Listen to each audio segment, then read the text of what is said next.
This is the easiest way to get perfectly matched seams every single time. The first thing that you're going to want to do is line up your two seams, making sure that the center of each seam is perfectly aligned so that you can stick a pin directly through the middle of both of them.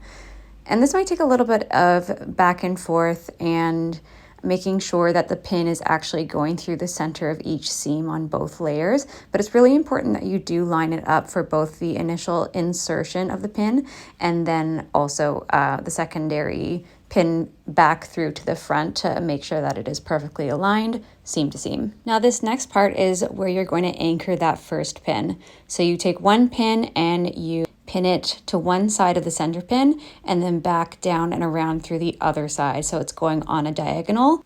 And then you're going to do the same thing with the third pin, which is just going to be creating an X around this center pin, anchoring those two seams directly in place. Make sure you check the back. I had a little bit of a fold over on that seam allowance in the back, so I'm just repinning the right pin here to make sure that everything is perfectly flat before I go in and sew it. Once everything is lined up, you can remove that center pin and sew across the seam as you normally would. Now here's the magic. Oh, yep, another perfectly matched seam. Let me know if you try this trick and if it helps.